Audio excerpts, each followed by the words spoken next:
So the key in all this is seeing what you are. When you've had enough suffering and conflict, the invitation is to allow this moment to be as it is, to allow being to be as it is, and to find out what your true position is, what your true nature is in that.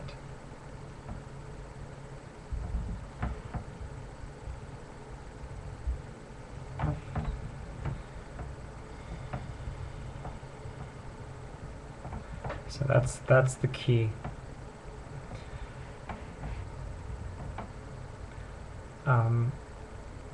You ask, how can we make arrangements for the future and marry that with living in this moment?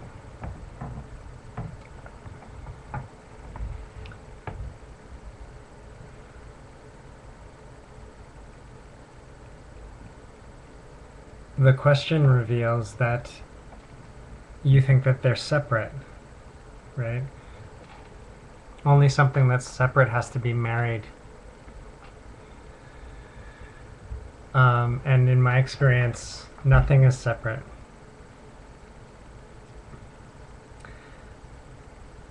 The future is an idea, sure, but we do have this capacity to plan, to make arrangements that include the future. But the planning process can happen it happens in the present moment. So being present isn't just about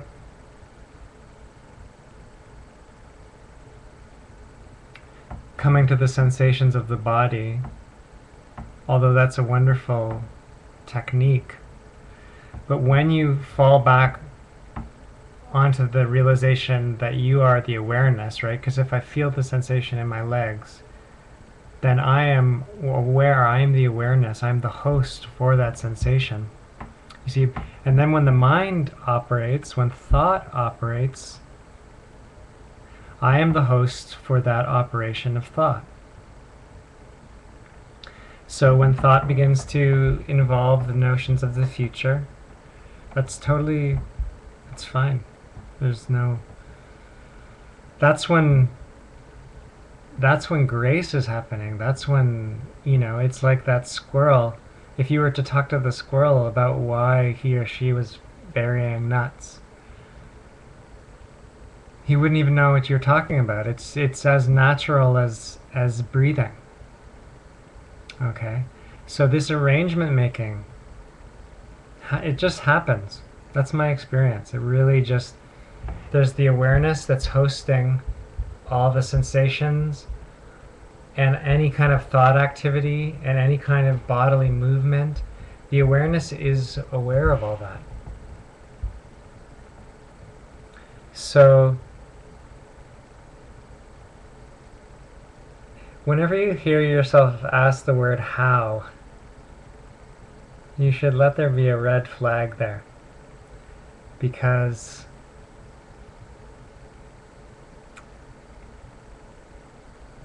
God doesn't ask how. The goddess doesn't ask how. And certainly lovers, would you want your lover to say, how do we marry?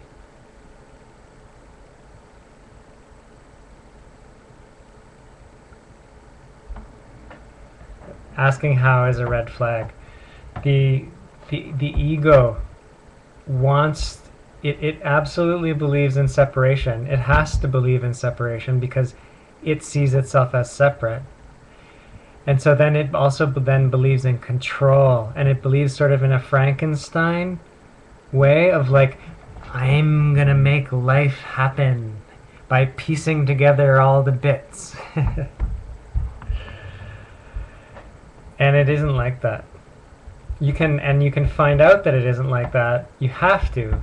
One of these days, sooner or later, one has to find out that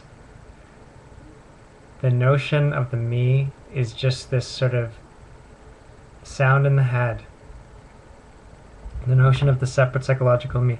If we want to identify a human being, then we can start to say there's a practical reason for using the word me and you. If I say me, it implies this body, just for practical reasons. But I see what I am, what I actually am. Okay? So, I mean, and we can clear up some of the language that you're using. For example, you say, I created a life built on thought forms and ego. Like, just because you have this field of expectation that is jobs and, career and all that, that's not created by ego. And it's not based in thought. Ultimately, it's based in love. It's based in awareness, and it's really like an exercise. It's a medium by which you celebrate your life.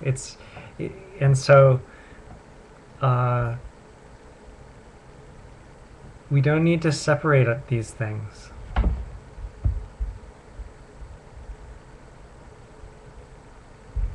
In the Buddhist tradition, I mean, they talk about King Janaki. In the story goes, he was an enlightened king, right? So he was the king of a whole realm. So he had maximum, like worldliness, like maximum worldliness. Awakening is so not at odds with anything. And I'm not even coming close to suggesting that. Present moment awareness just means realizing that the only thing I can be aware of is the present. And then the notion of the past and the notion of the future can show up as notions, but where are they showing up? They're showing up in the present. And then the whole invitation around ego is to see that there's this noise in your head that's trying to claim everything. I mean, even in your case, it says, I created that. I created that life of career and work and jobs. Look what I did. But it's not true, actually. That notion in the head that sounds like a me did not create a thing. That thing is just a pesky, like it's, you don't have to see it as an enemy, but it doesn't exist. How can something that doesn't exist create something? It exists as a sound in the head, but the notion of a separate psychological entity just doesn't exist. Like the idea that there is a separate psychological entity, show it to me. You can show me a noise in the head, but that's about it. I mean, it's like this hand. Like as human beings, we can see this. We'll identify. We'll say, okay, we're going to call this a finger, and then once we call this a finger, we can see that there's 5 fingers. But we would never say there's 5 separate psychological entities, even though they have different functions. We're quite clear. Oh yeah, no, we'd say, oh, there's only one life here. But we've identified these. So when are we going to take the step as humanity and see, okay, we're going to talk about this thing here. Okay, we'll call this a body. We'll even give it a name, Raven. Okay? But we still want to hang on. Oh yeah, there's a separate life here. There's a separate life. This life here in this Raven body is separate from that life in that Laura body. You see, one of these days, you have to make the jump to realize it's the same life. And the notion that there's some separate life, separate like separate life at the core is just not true. Um, there's different conditioning, but these five fingers have different conditioning.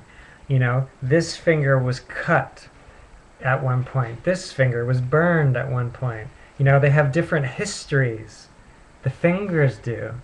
But it doesn't mean that the life that's at the heart of it has a different history. So, we have to see what we are. That's what this dialogue is about. That's how it started.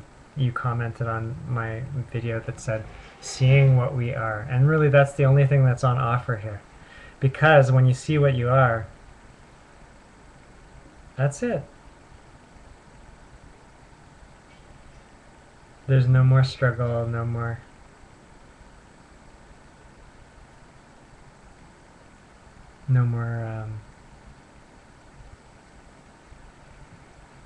conflict. And yes, life happens with grace at that point. And it's so not at odds with a life in the world. We're like I said in the last video, we want a healthy life in relationship, which means celebrating our various talents and capacities and serving people.